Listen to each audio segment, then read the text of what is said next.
final adjustments to thank you all for your patience and for the magic that everybody performed here. Not so bad, not quite half an hour delay, but thank you for your staying on with us. I think we just maybe lost Arnold Friedman. That's the only concern I have. I think Arnold. So thank you so much for being here this evening. It's really a great pleasure to introduce Sopheap Pich, a rising star in the international art world, the first artist chosen to participate in the new artist residency program here at UMass, thanks to the class of 1961. And on top of all this, a UMass alum. The artist in residence program was established last year by the class of 1961 as one of UMass Amherst's most substantial and high-profile artist residency programs.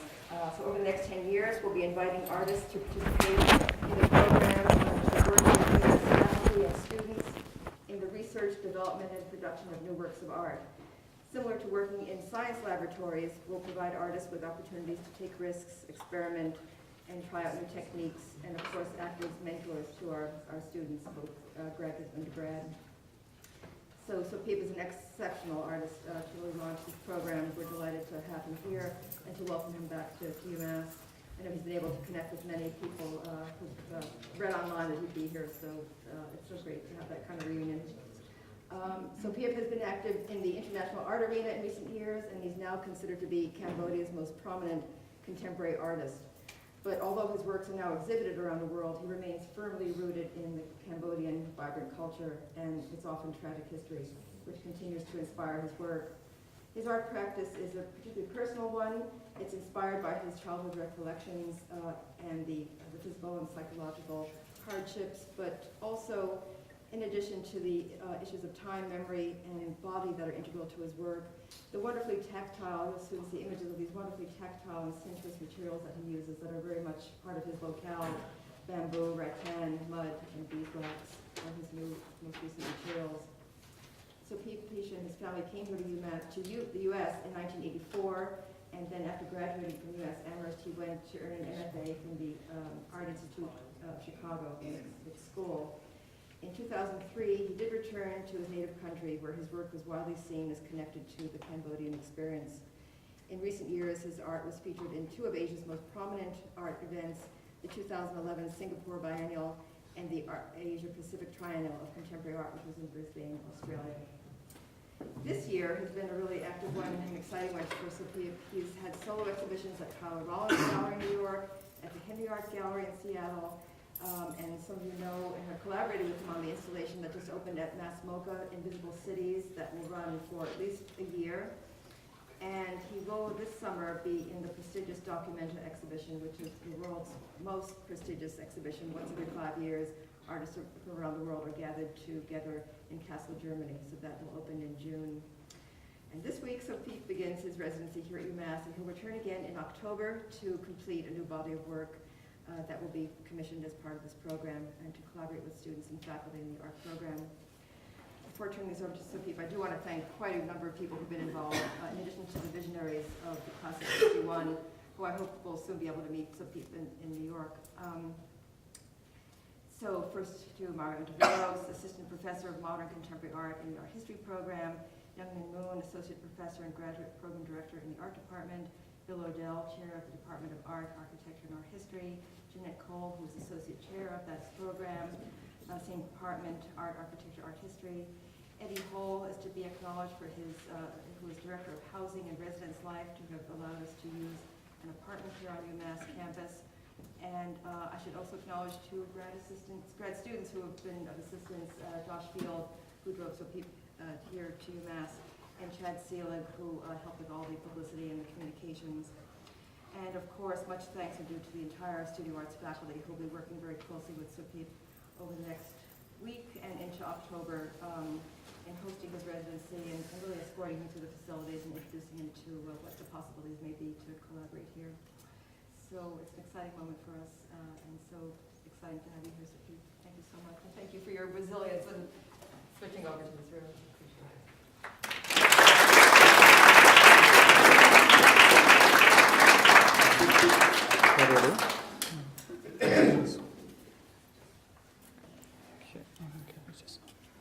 You can put in my pocket. Yeah. Okay, sis. Just put it like this, maybe. Uh, Like, yeah, here you can just. yeah, like that. Thanks. Wow. What an introduction. What did that take, like half an hour? I mean, with all the setup. Thank you, Loretta. Where's Loretta? Oh, sorry. I'm sorry, I'm a little nervous. This is a kind of a special homecoming for me. I was, my family came to Cambodia in 1984 from Cambodia, and this is my first time I went to regular school in 7th grade here in Amherst, and I have a lot to be grateful for. My professors are here. My first painting professor is here, Jeanette Cole, and Paul Bearby, and Michael Coblin, Roseanne. My BFA show with Terry Janor, who I think you can't forget my painting on your floor. So thank you for having me, and thanks everybody for coming to see me. I want to start by just saying how grateful I am to be here. And I guess before I talk about my work, maybe just give you a little bit of introduction to my background. I was born in 1971 in a town called Battambang in Cambodia, in northwest Cambodia. And my family left Cambodia in 1979 as refugees. If anybody, or some of you may know the history a little bit, in 1979 the Vietnamese came and the Khmer Rouge was finished. The regime fell. So that was the reason why we were able to escape. And while I was young, I remember a lot of the memories that I had at that time. And I think throughout my school life here in the US, I had always thought that I really miss my country and I wanted to go back there one day. And I finished my BFA here at UMass, and then I went to the Art Institute of Chicago, and then 2 years afterward I returned. So I've been there for the last 8 years, and I think having gone there really forced me to find a way to make art that is my own. So I want to start with two works that I did in Chicago.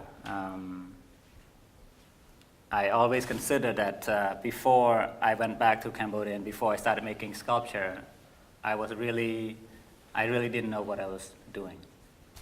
And I suppose to a certain extent we never really know what we're doing anyway, but I think I'm a little bit clearer about that notion more than I was before. In Chicago for 2 years, I spent a lot of time making drawings. And I started making drawings because there was a book that came out, and it's a book about portraits of prisoners from Cambodia during the Khmer Rouge. That was imprisoned in a place called S21, prison in the capital city. When that book came out, it was really very heavy. It's a heavy book because all the portraits were children and adults and mother and everything. And I started making drawings from those portraits, just black and white ink drawings. And so,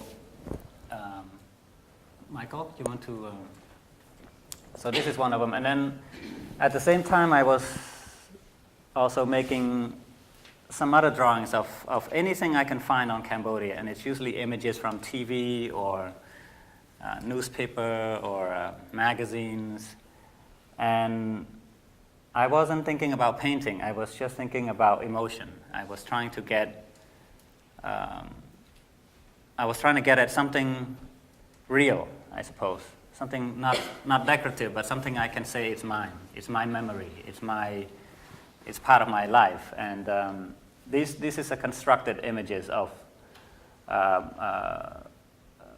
different images that I put together into a small watercolor, and it's 3 kids playing a coin game. And I didn't know how significant these 2 works were until much later. And I don't have these works anymore, but fortunately I had some slides. This is a very old slide. There's a lot of dust on it. So I scanned it, and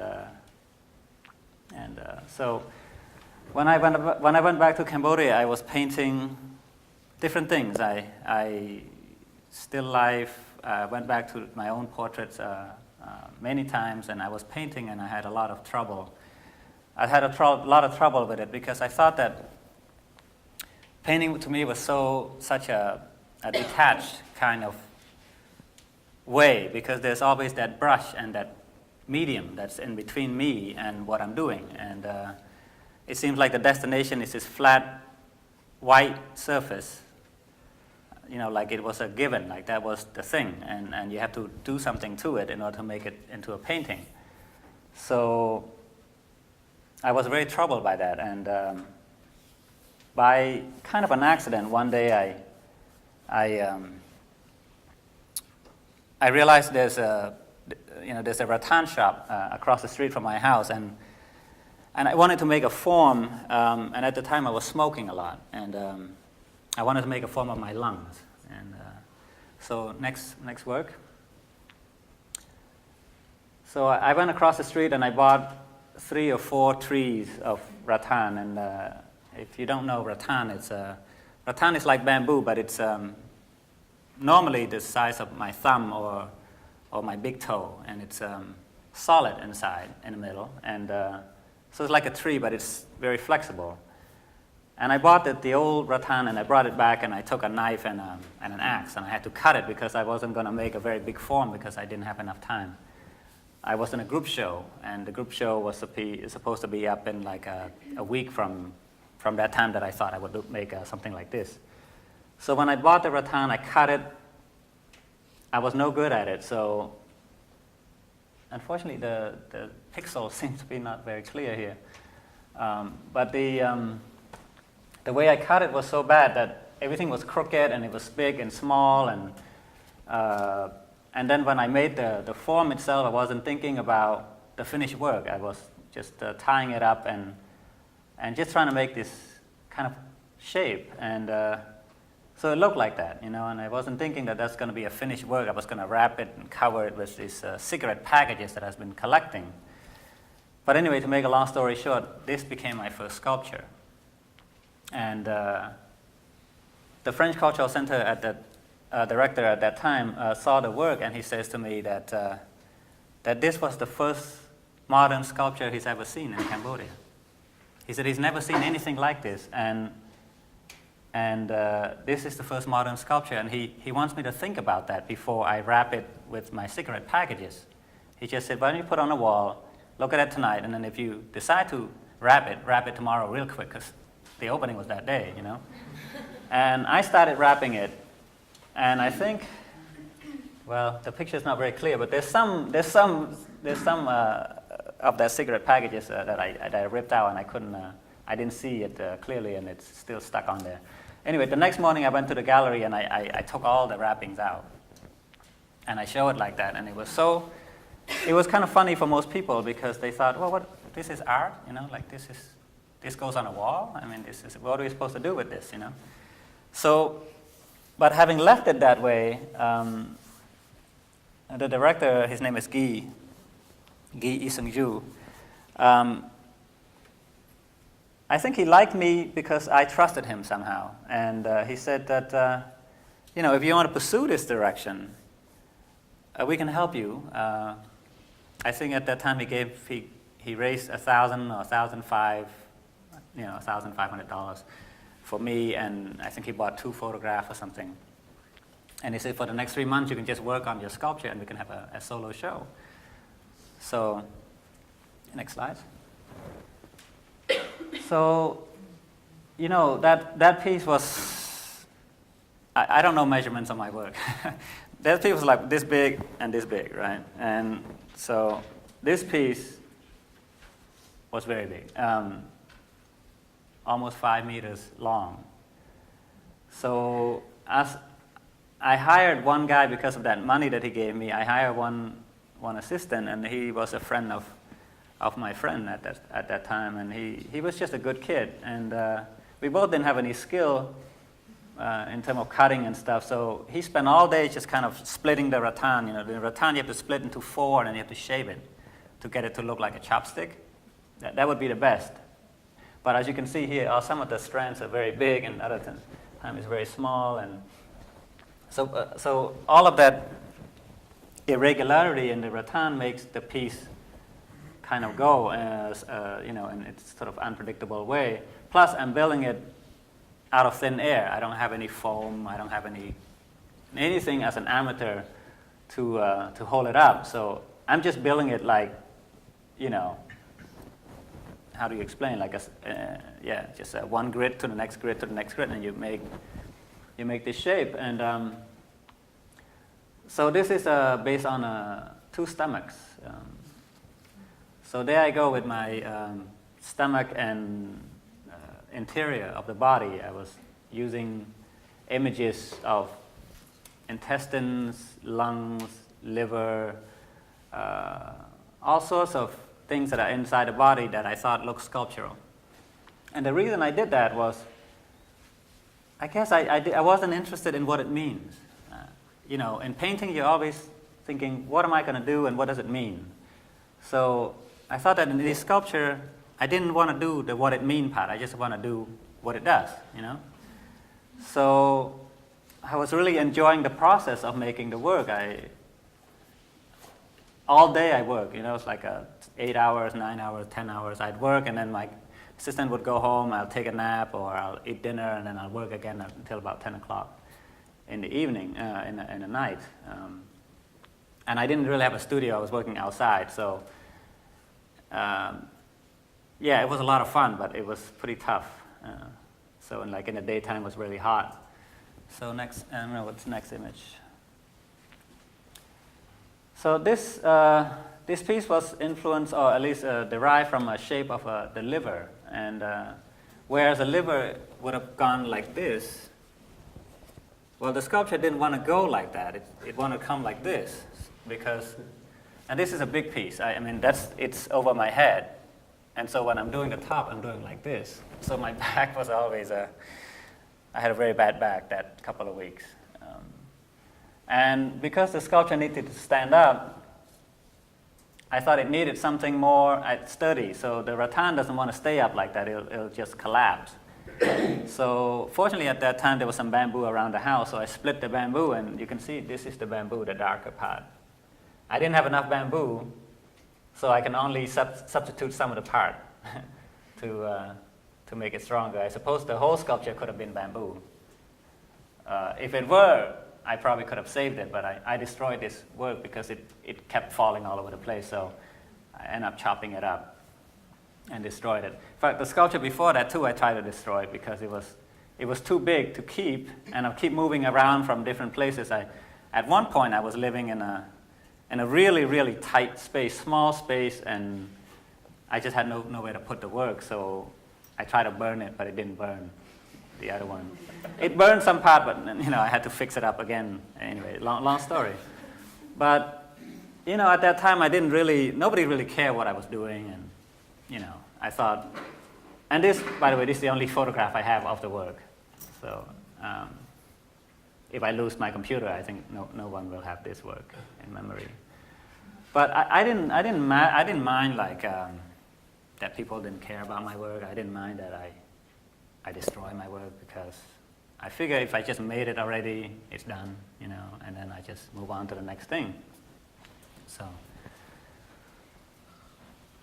this is a couple of years later. I went to China and a small residency, and I built this piece in 2 weeks. This is 5 meters. You can walk under it. This is just in front of the museum at the time. So this kind of welcomed the people. The people walk through it and to get to the museum. And this is bamboo, 100% bamboo, and it's raw, it's rough. We drove all around Shanghai trying to get the bamboo. And, but this, again, this shape also is it's called double funnel. And it is based on a pair of funnel that kind of connecting to each other at the joint, at the end. See, much more, a lot of my work and how I come about to make some shape is, I love the shape. That's the first thing, is that I want to see it. I want to see it in this form, and I want to see it in bamboo, or I want to see it in rattan. And I'll think about the meaning later. And so this one, I want to see this funnel really big, and so that's how it happened. And this is another view of it. The scale is a little off. You see, it's a perfect circle, but it doesn't look like that in the slide.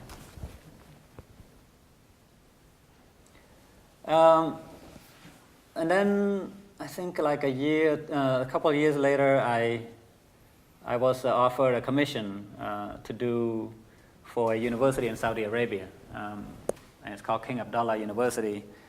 You know, a lot of things happen to me by, I have no idea how to come. I got an email one day. At this time I was so poor. I absolutely had no money, and I got an email one morning, and it says, "Hello, we are the foundry in Australia. We really like your work, and we would like to offer you $50,000, $50,000 to make some work with us, you know." And it's for a university in Saudi Arabia, and we have bronze, brass, aluminum, stainless steel, or whatever, up to you if you can figure some other material, fiberglass or whatever. So I said, fine, you know, fly me over and we'll talk about it. So that was really the first lucky break in terms of financial break I got, you know, and so yeah, they paid me that, and they paid for my flight, and everything was taken care of. They put me up in a beautiful apartment, and they gave me allowance and all this stuff. So that really set me free that year, and I paid off a lot of loans and student loans and all that. So that took a while. But it was a lot of fun making this piece, and I wish we had more time. I would love to show you the making of the piece, because it's really complex, and I really gave him a hard time. I said, no, I want it like bamboo, you see. You know, yes, in bronze, but when you touch it, you'd be fooled to think it's bamboo, you know. So that was not easy, but they did it. They did this one. I think they don't want to work with me again, but no, they work with me later. Okay, next image. Yeah, this is a big piece. My father loved this piece. He liked anything tall, I guess, you know. My father came to Cambodia about 2 years ago, and my father was sort of my nemesis, you know. When I was here, he didn't like the idea that I was taking art, you know. Can't really blame him. But he was always very disappointed in my career, you know, my life choice, you know, going back to Cambodia, you know, being an artist, and just a lot of things. But anyway, he came back to Cambodia 2 years ago, and he saw the new studio and stuff, which I'll show you after. And he was very proud of me. But he saw this piece, and he says, "Oh, wow, you know, can I get a picture of it?" You know.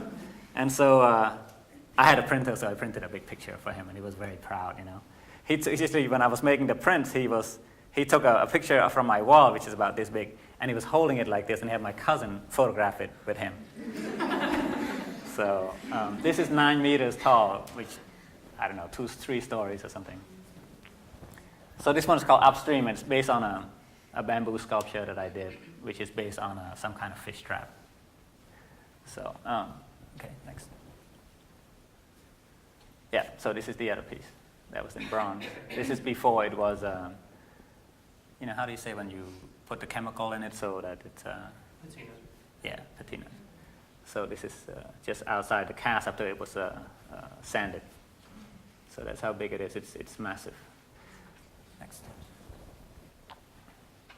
Okay, so this body of work, this is an installation I did in 2009, and I started using these small buffaloes. I visited my relative in Battambang a lot. They're farmers and they have a lot of children, and I know of a guy who can carve wood, so I had commissioned him to carve me some buffaloes of the same size. And well, he made me many other animals, even though I just asked him to do the buffalo, but he made me 6 very nice buffaloes. So from that idea, I got to making this work, which is, you can also go to the next slide, which is a kind of short story about, oh, where's my water? Oh, it's in my backpack, sorry. Sorry, but the allergy is killing me. So, the Queensland Art Gallery in Australia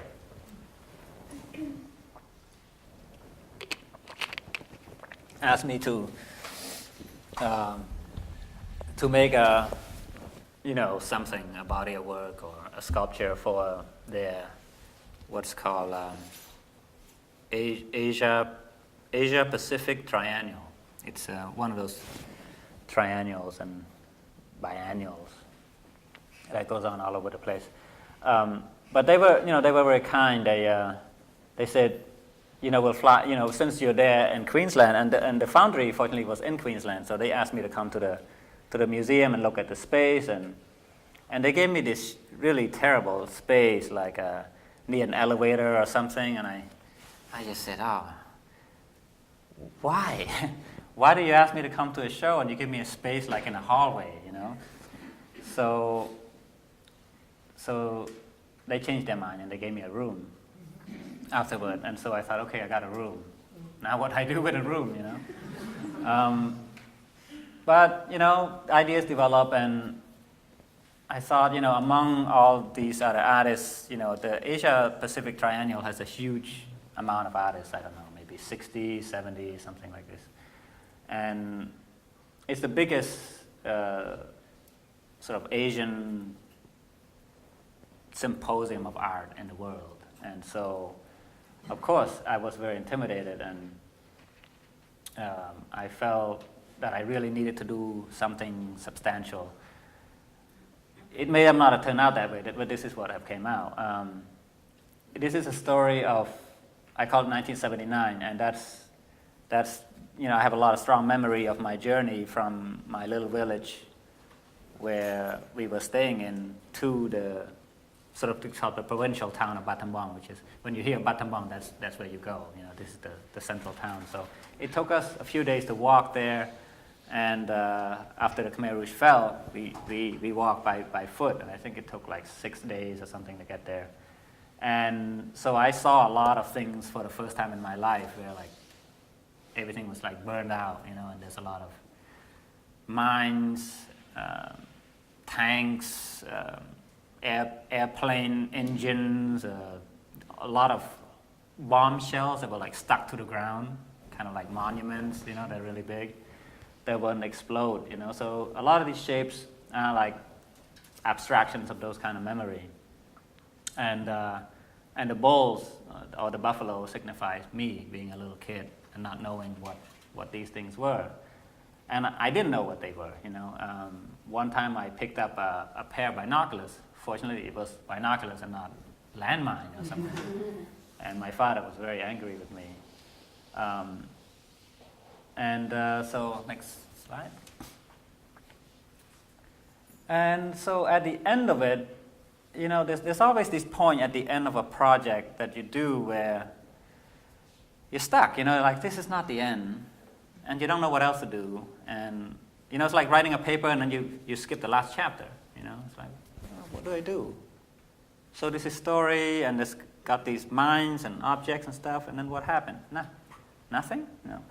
So then I remember at the end of that journey, when we arrived in Battambang, I had a buffalo, and I used to take this buffalo to the fields all the time, and to go from, we just pitched like a tent, and later on we built a little hut. From the hut to the rice field, there's a temple. So I would ride a buffalo with my slingshot, and I would go through the temple every day, and I would shoot the birds and stuff like that. And then when I'm not with the buffalo in the field, because the buffalo need to eat the grass, you come back home, and then you go play, And so I used to play at the temple, and inside this temple called Wat Damam, there was a lot of blood. Like there's like blood stain on the wall, and just everything was broken and it's looted. There's like nothing there. And so I thought I need to symbolize that somehow. That would be the end of my journey. So I thought to make the first sculpture of the Buddha, because I've never made it before. And I started with the head, and I got to the shoulder and around the chest area, and I thought, oh, this looked like a Buddha, like this is enough, probably like a Buddha. And then it occurred to me to paint the tips at the end with red dyes, because I thought that would symbolize the temple with the blood stain on the wall and on the floor. And sure enough, when I hung it on the wall, I shined a lamp on it, and this kind of shadow that cast onto the wall, and it turned into like a little blood stains on the wall. So I thought it was interesting. And so there's blood stains sort of on the floor and on the wall, and it gives you that illusion of something broken. So this piece became a kind of important piece. A lot of people look at it and they say, oh, it's about spirituality, or the disconnection between the head and the mind and the body, or the culture broken, or a civilization or culture, or all these things. So, I thought it was a nice piece. So I'm skipping a lot of work. I mean, I made so many work. I work all the time. So I guess we fast forward like a year now, and then this is the new work. This was for the show in 2010. At Tyler Rollins in New York, and this was my second show. So I didn't even show you the first show. You'll see one sculpture from the first show. This is called Morning Glory, and this is very ambitious. It's very big. It's also it's over 5 meters long, and it took about 6 months to make this piece. And I had 2 guys and myself working on this piece. So I really like the idea of working repetitively and very carefully. So I work slow, and there's something about that way of working. And as you saw all the pictures, I've been working that way since the very beginning. So the Morning Glory, why do you make a Morning Glory and not like a lotus or something? And I thought to make a Morning Glory because, again, going back to my history again, my childhood history, that Morning Glory is an important plant for us because we eat that every day. Because it's like a weed, it grows all the time, it grows everywhere there's water. And so that's the most we eat. We eat Morning Glory more than we eat any other plant during the Khmer Rouge. So I wanted to make a beautiful flower, a beautiful sculpture to honor that tree or that plant. So it's just a flower and the bud. I guess you don't really need the leaf, So next. That's another view, a little blurry, of the show. So you can see that there's a sculpture there on the right, and there's a 2 flat one, kind of like painting like here on the right also. This is, again, I'm transitioning as I'm making this work that supposed to mean something and all of this. I try to make something that also doesn't mean anything. So there's a few things that I couldn't use, or I cut off from another sculpture and I make it into other form, and I start to think that I want to make work that I don't have to explain, that allows me to experiment with color or texture, that would opens my mind, would free me up. So I'm not sure what the next slide is going to be, but let's see. Oh yeah, well, okay, some smaller variation of the Morning Glory. This is hung on a wall. Okay. This is another one. So they all kind of have this sort of different kind of feeling to them. Sometimes they feel like they're trying to break loose, or how works communicate to people. So at the same time, I was feeling kind of good about what I'm doing, and I wanted to make a Buddha. I want to make a typical Buddha. I want to make, this is a meditative Buddha that I use from a bronze. I have a few bronze and stone sculptures that I keep, like antique things, and I thought, you know what, let's just try to make one Buddha that I don't have to try to make, just copy it, just to see what happens, So I made this piece. It's actually quite big, and maybe because I wanted to make it because I thought my assistants would appreciate it or something, because it is something that they would like to make on their own if they can. So I thought, well, why don't we just make it all together, So we made this piece. I think I'll show you the next slide. We took the Buddha out to the landscape. So we put him in the back of a truck, and then we just drove to this vast landscape. This is near where I live. Okay, thanks. This is them. So I'm just following, and I said, just put him somewhere and see what comes out. So it was a windy day. So he tipped over, and there's some other pictures of my guys trying to hold him, trying to run after him and falling. But this is a nice moment where you capture it and just like that. Okay, that's scale. You see how big the Buddha. That's me. Okay, next. Okay, so this is a work that was done a year before that, but I'm showing this work because the work that I'm showing at Mass MoCA now happened because of this work. And as I'm making all these sort of organic shapes, I wanted to make something less organic. So I want to make my first sort of abstraction. So I started making these boxes. These boxes form, and I didn't know how big the box is going to be, how long it's going to be. So I just keep making the same thing until I feel, oh, now I should make another thing smaller, or I should make it flatter, or I should make it a cube.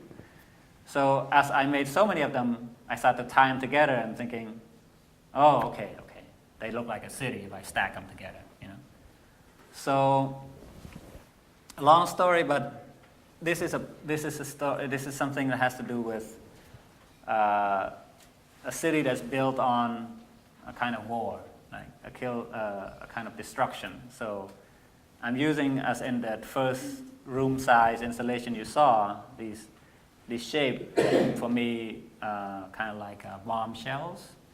So I combined the two things, the geometric boxes with the bombshell, and I thought to make a thing that looked like a city built on bombs. So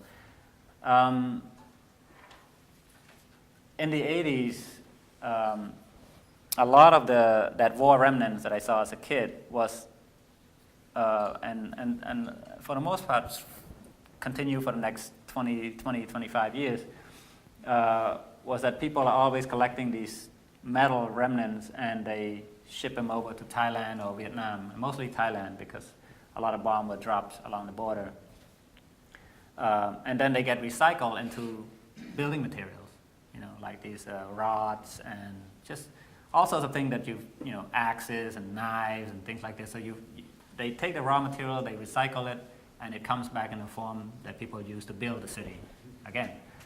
So as I'm seeing these beautiful, shiny, well, not so beautiful, shiny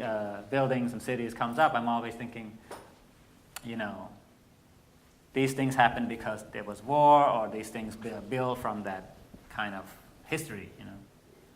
Okay, so that's the first, and I showed that in New York, and then I started thinking about the next work, so the next sculpture. So this is the next one. I was fortunate, I got commissioned by the National Museum of Singapore to do a big installation. It took me a year and a half to do, or something like that, and I thought it was very small still, because the space was so big. So this is called Compound, and it's the same idea, it's just a different kind of, you know, it's bigger and it's more elaborate. I think we have a few images of that.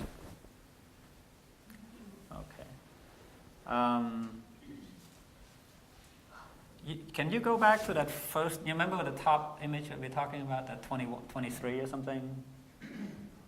Oh, is it too late now? Maybe it's too late. Maybe we can just continue, don't worry. Yeah, this one here. Just show that one.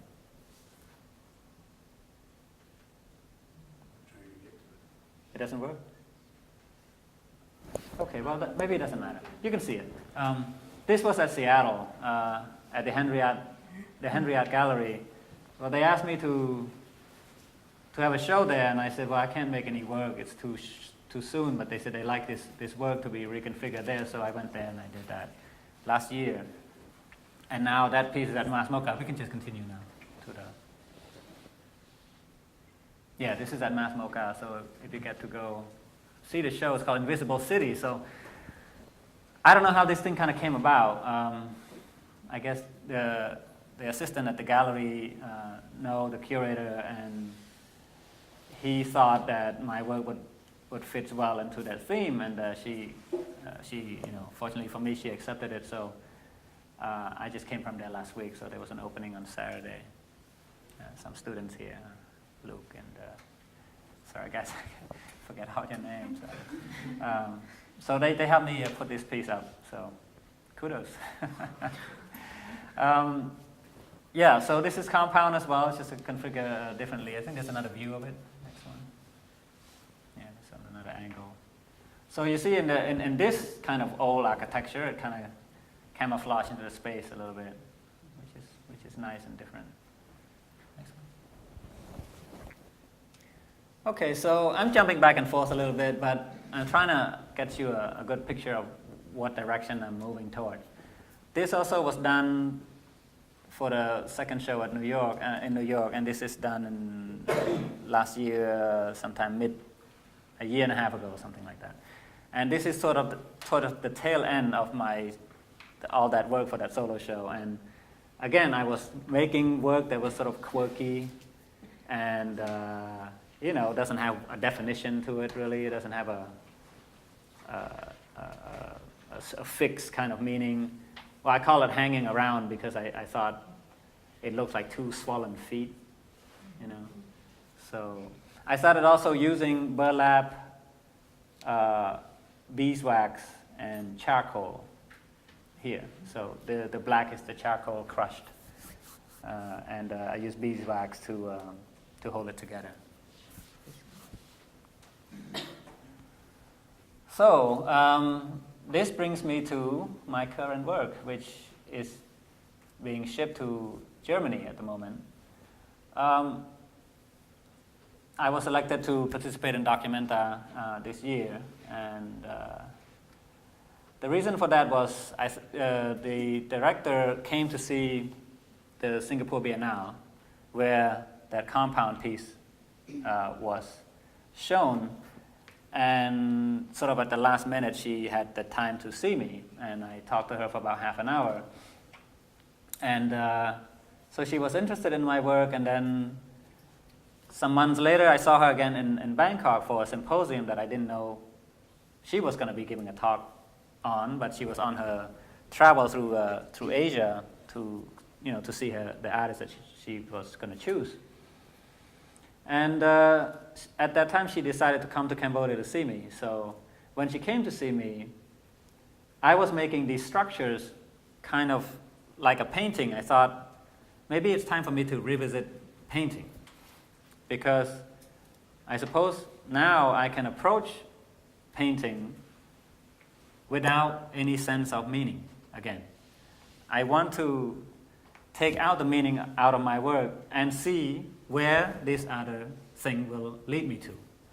In other words, I just want to have some freedom for a change. You know, I didn't want to explain anymore about Cambodia, life, blah blah. You know, I want to make work. I want to be like get up in the morning and just make work, and not having to answer any calls about what I'm doing. I just show them a picture. I said, "This is it." You know, I can't really. What do? I can't really explain what this means. I can tell you what I'm using. I'm using Burlap. I'm using dirt. Did it go to sleep? Well, you can type it. It's mouse like like grouper grouper. Please don't steal my computer. There you go. It's the name of a fish in Saigon. It's on the menu. I'm not touching that. Mouse like grouper. So I'm so excited about this work. You know, I've been traveling all over Cambodia, and I've been collecting beeswax and dirt, different kind of dirt. I guess as I get older and more dull, I start to find things that are uninteresting, like dirt, interesting, you know? So I started to use, I'm thinking, you know, I'm collecting all this stuff, what am I going to do with it, right? And if I'm going to collect this stuff, I'm going to make it work for some meaning,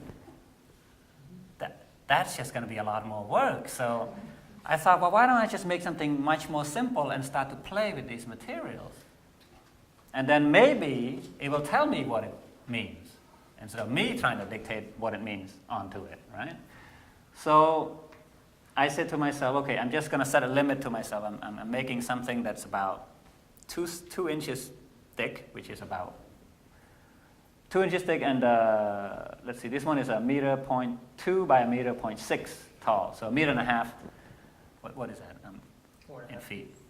4.5 feet. 4.5 feet. Okay, something like that. Maybe my height and my reach. Yeah, that's basically the size I started, because I thought if I'm going to make a painting, I don't need my assistant to help me, so I can just, you know, move it by myself. So, yeah. So next image. So yeah, this is the same.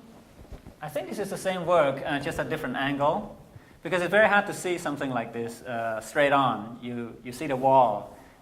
See, I'm interested in translucency, and I'm interested in the opaque versus the transparent. So some work you can see all of the wall, some work you can see part of the wall, and when you put light on it, there's shadows and all this stuff. So next image.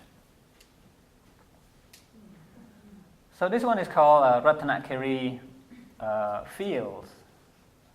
Oh, no, it's called Ratanakiri Valley Drip. That's what it's called.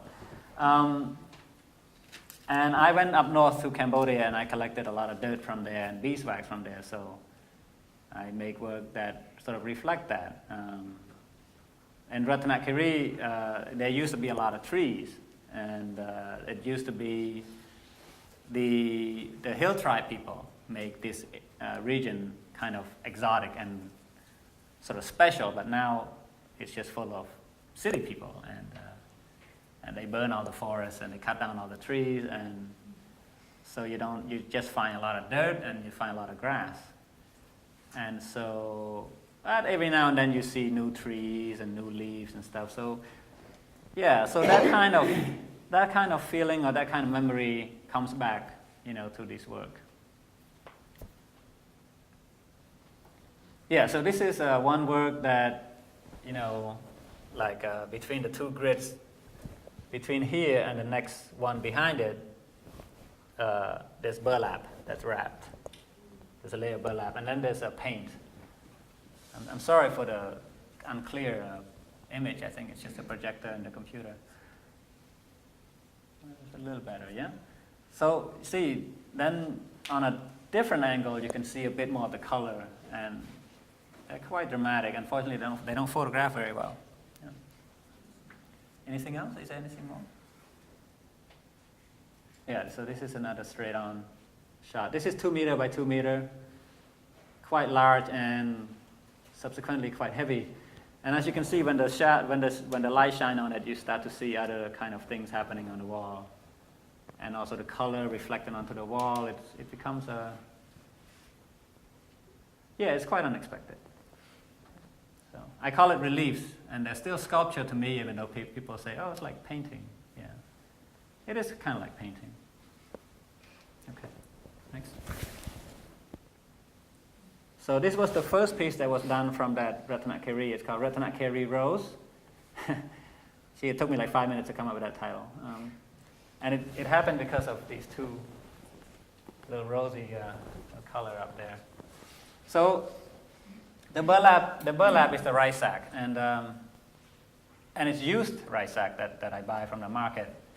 And a lot of the rice sack have markings on it, or color that was from the factory, or spray paint that people spray to designate who it belonged to.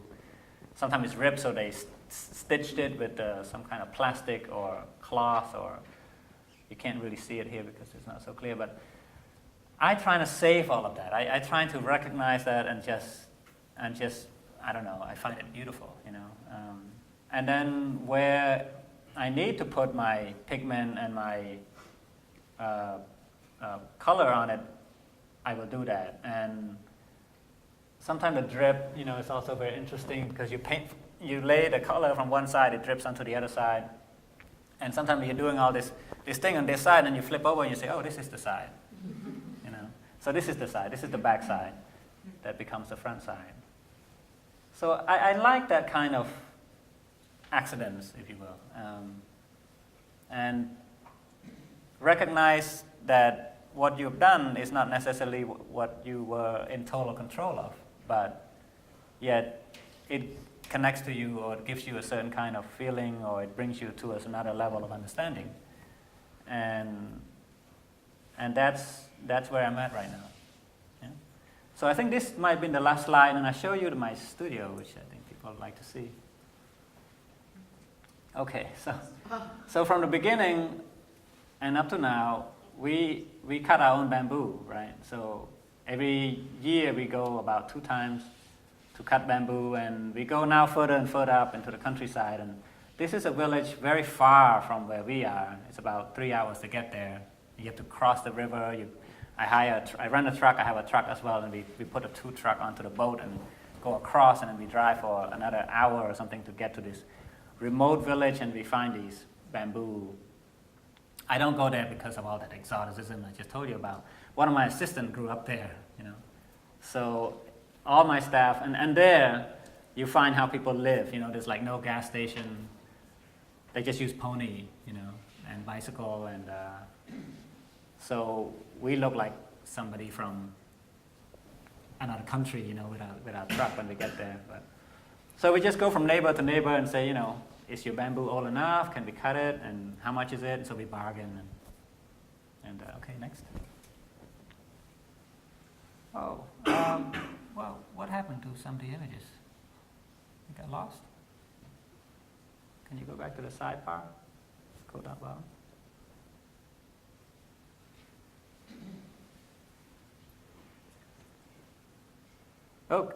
Oh, wow, it's, okay, let's see. Oh, wow, okay, so we lose some images. Maybe something on the bottom. Oh, yeah, here we go. Show this one. Oh, yeah, so this is like cutting bamboo. And then the next one, maybe. My old studio. So here's the bamboo all split up. Right? This is my old studio on the lake. So this is rattan, split up and then boiled. And you'll see the next image where we boil the rattan. And that's bamboo. We split the bamboo and then we let it dry. And then we boil the bamboo as well. So next image. Yeah, this is a little boiling tank. And this is an old gas tank, oil tank. So this is my old studio. Well, if you go to Cambodia now, you don't see this lake anymore. It's been filled in. So there's just a sand field on there right now. So we had to move, and okay, next image. I think this is interesting. I love the old studio because it gave me everything I have, you know. So this is when we were making that bomb-shaped compound. So some guys are doing that. This is my little station over here. There might be a picture of me in there somewhere. No, there I am, over there, in a black T-shirt. So this time I have five guys, you know, working with me. Okay, next. Here we are. So it's great, you know, working this way is there's no music. It's just you sit there and you just do one thing to the next, you know. And 7-8 hours a day. It's a good life. Okay, next. Yeah, these are some other guys who are working outside too because we couldn't all fit in there. This is my I call him uncle. He has one leg. He lost a leg in the war. And that guy, little bald, he's my senior assistant. He's been with me since 2005. And okay, we need to show you my new studio now. This is my new studio. So, yeah, we move into a warehouse. It's just getting more and more complicated to work outside and the rain and all that stuff. So, fortunately, we found an old water filtering plant. And there's two adjacent, this one and the next one next door here is also like that, but I just renovated this for my workspace. And then the next one, right now we use it for storage. Next one. Oops. Maybe you need to go to the thumbnail again and oh yeah, go up. Up. No, sorry, go up. I think up there. I think we skipped. Somehow the order got all messed up. Yeah. Okay. So, yeah. Okay, so that's the inside you saw. We go to that one. Yeah, so I display that. This was before documentary work got all wrapped up and shipped. Okay, next. So that's the two studio. That's the one we're working in, and this is the storage one. Okay, next. So that's where I live. That's my bedroom up there. We spent a month and a half fixing this place up. We had to there's a building here we had to take out. Okay, so that's the backyard, and then the final picture. This is the view. So this is the Mekong River. You've heard of that river. Connects China and all of Southeast Asia, pretty much. And that's an island. That island was, sometime the water gets so high, like last year, it flooded. The water was up to this house up here. So fortunately we didn't get flooded. So pretty beautiful. That's about it.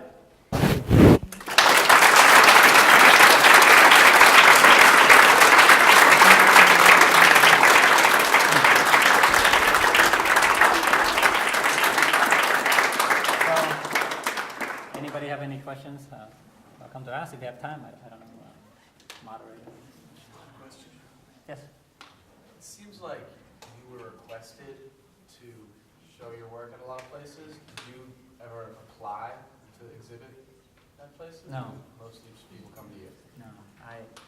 No, I never thought I was good enough to apply to anything, and it became kind of a habit to think, you know. From my very first show in a gallery to any residencies that I've done, I've never applied. Right. Never. I was curious because like it seems like you're something you don't have much to say about it, but like this whole idea of not focusing on like putting some meaning on your stuff. So I was just curious, like if you were to apply, what you'd say. But I guess Exactly. Yeah, I wouldn't know. I wouldn't know what to say. Actually, it's funny that you asked because about 2 months ago, I got an email from a residency in Italy that says, "Oh, I'm nominated to be in this residency," and they show me go to the website, and it's a beautiful place. It's called Civittella Ranieri, and it's in Perugia, Italy. And they say someone nominated me, so I have no clue who nominated me, right? And they asked me to apply. They asked me to write about what I'm what I'm going to do there. So I said, well, I like to go there and find some dirt.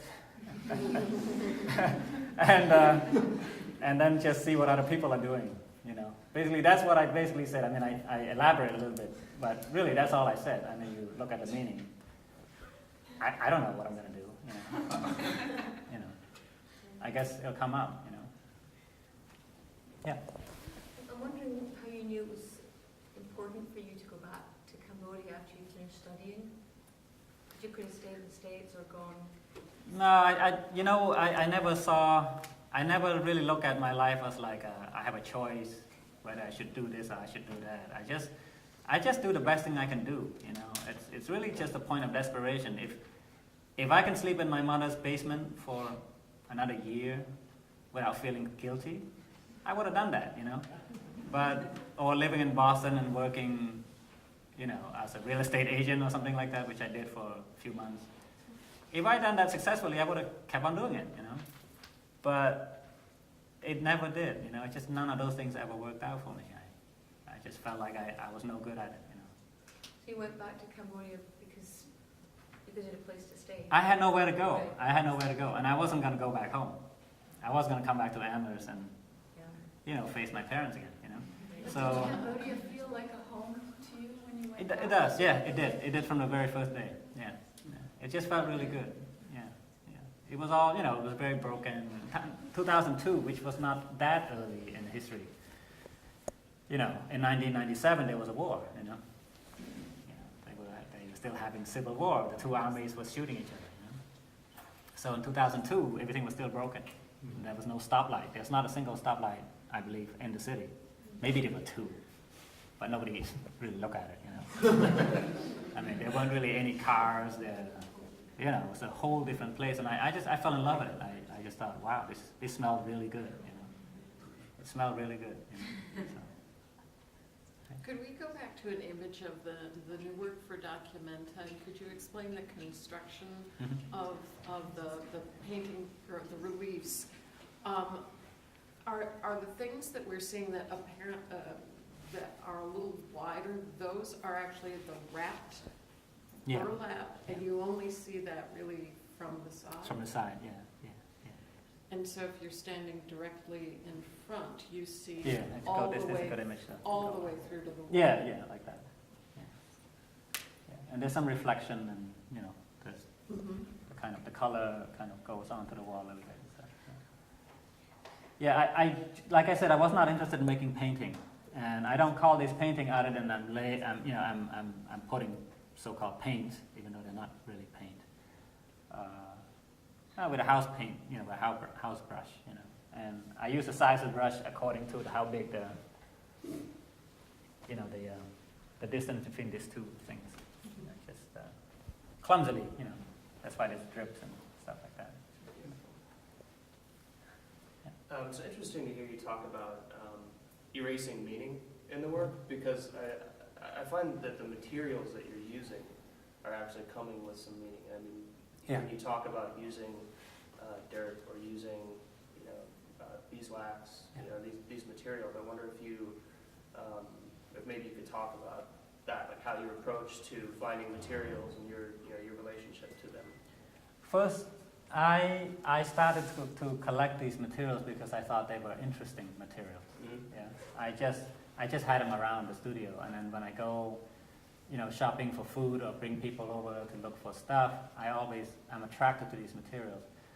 The burlap was obviously the first one, because I see that, and I mean they have history in themselves, and the burlap is one of the only few things we make ourselves in Cambodia. Right? So there is that sense of like I want something that is from there already. So the meaning is loaded already before I put any meaning on it. Right? So I like that it is real in that way, that I'm not buying it from an art store. And it feels good to work with them. I mean, it just smells good. The beeswax smells good. The dirt feels right. I mean, I travel to get it, so there's some kind of, I guess, a sense shopping. Right. Well, there's a sense of exchange, like local exchange versus Yeah. buying the canvas stuff to. I think that if you start, so here I'm trying to make a painting in a sense, but I'm making everything by myself from the very beginning. Mm-hmm. So there's that always a conversation, what else does it need and what else belongs right here. Mm-hmm. So I think it moves, now I recognize that there's plastic on it. Before I just used the burlap, I didn't think about the plastic. I was cutting around the plastic to just use the good burlap. And then I thought, wait a minute, the plastic belongs too, Mm-hmm. So then now I'm just looking for burlap that have a lot of stitches in it, because it gives me color.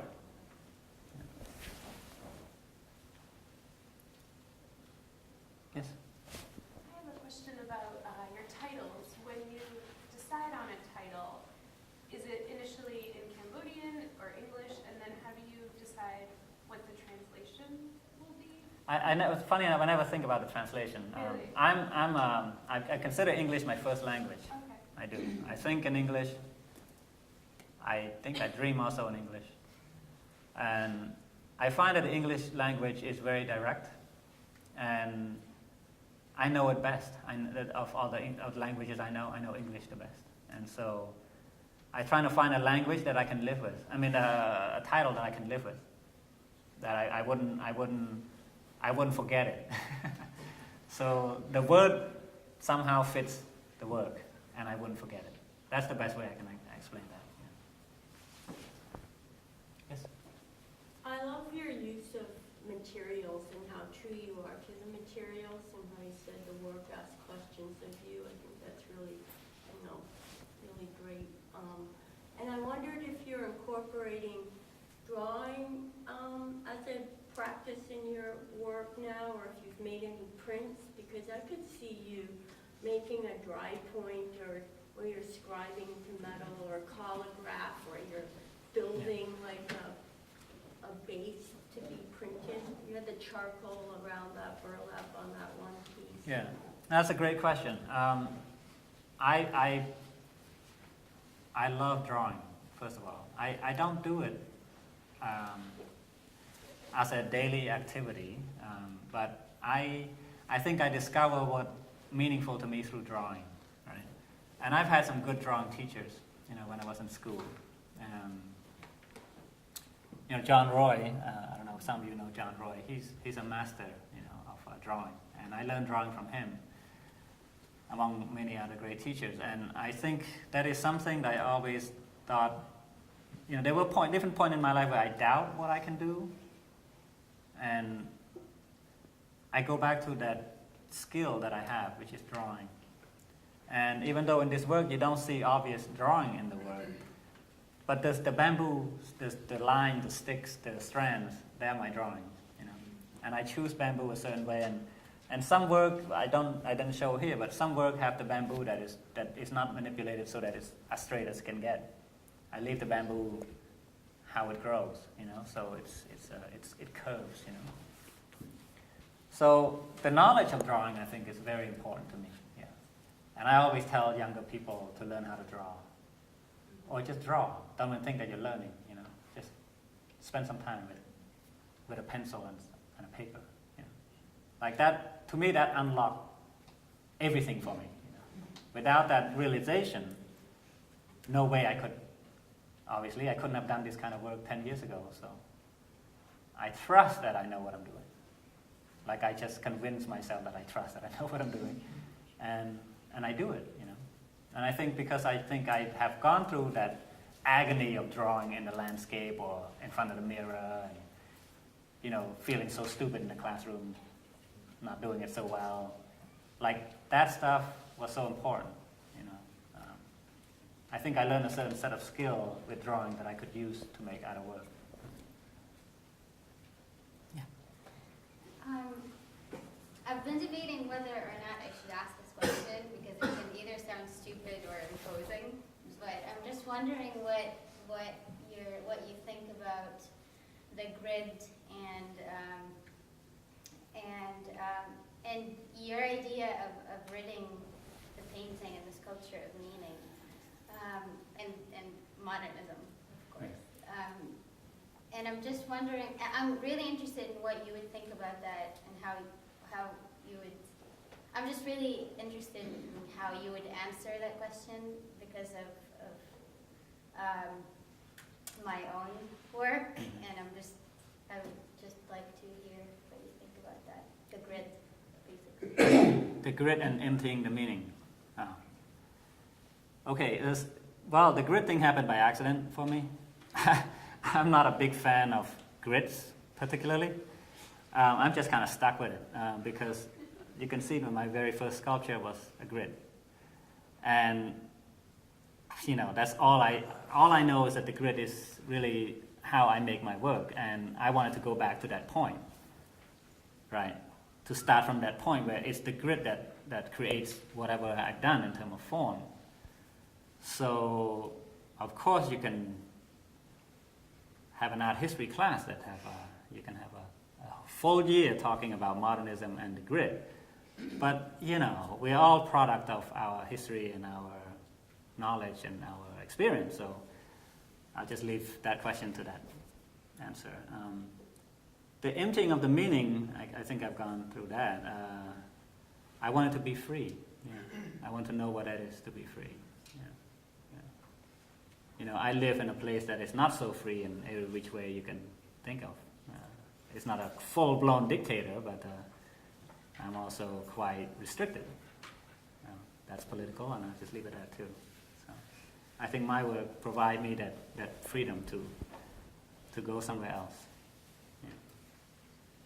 Yes? The monuments of Angkor, some of the great, did you go back to those when you went back? Yeah, sure. Yeah. Yeah, and they're wonderful, but I have no, you know, they were done a long time ago, and they were built with a certain history, and they were built a certain way, and, you know, a group of people built them. I don't know who built them. I don't know, you know, if they were paid correctly or what, you know. I think my work is somewhere down the line from that. I'm not conscious of it when I'm making my work. Yes? I have a two-part question. One was, you did your undergraduate at UMass, right? Yes. So I'm just curious, like what your concentration, or what you mainly gravitated towards, or what you maybe had to do. And basically, the second part of the question is acknowledging the fact that there's different kinds of things to do here, whether it's like sculpture, printmaking, drawing, photography, whether it's beneficial to pursue one interest and really, if you're passionate about it, like flesh it out and really make some amazing stuff, or if you think it's maybe one can't exist without the other. Maybe you need to work in sculpture in order to make better drawings, or you need to make drawings and paintings to make better sculptures. Oh, wow. Well, first of all, I owe a lot to Jeanette Cole, actually, because she's the one who says to me, I walk into a painting class. I was a sophomore, second semester, and I walk into a painting class, sat down, and you know, she calls out all the name, and my name was not on the list, you know. And she said, "Who's not called?" You know, I said, "Me." And she said, "Who are you?" I said, "Well, I'd just like to take a painting class." And she said, "Well, you can't take a painting class. Are you a major?" I said, "An art major? No." And she said, "Well, you can't take a painting class if you're not an art major. You can take a drawing class. You know, you can take a design class." I said, "But no, I just want to paint. Because I'm good at painting, you know, so, you know. I always liked painting as a little kid. And then, you know, subsequently I changed my major, like 2 days later, from pre-med. You did? I did let you in. You did, yeah. Was Francis there to help you? And I was a really good student, right? I was, you know, I paid attention. Yeah, to answer your question, I think what I've learned is, and I can't really say it's true for everybody, but what I've come to realize is, as I was answering Betsy's question, that drawing is very essential. You know, to draw like an image of yourself, for example. You don't think politic. You know, you think, what am I looking at? You know, it's very deep. I think the self-portrait is a very deep thing to do. Yeah. I think Albrecht Dürer did some amazing self-portraits that he probably didn't show at the gallery. They probably saw it in his files, buried somewhere. I think it's important to acknowledge what you can do, like totally be honest with yourself. And I loved painting. I loved pushing paint around.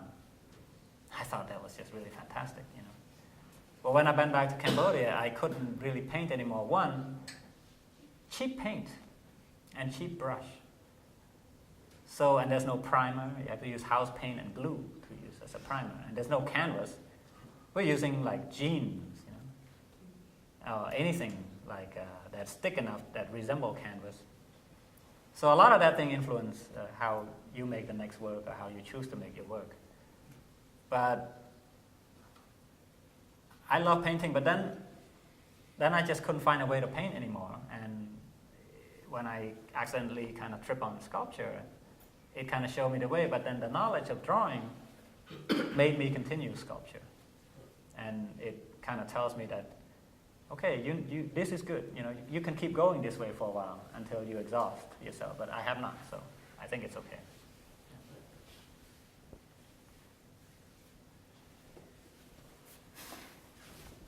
All right. Could I ask one more question? What became of the large Buddha? Oh, somebody bought it. I don't know. If you ask me what became of me after I did the Buddha, nothing. It didn't do anything to me. It's just like any out of my work. Continue to the next work. Yeah. But I'm glad I did it. Okay. Thank you very much. Oh, thank you.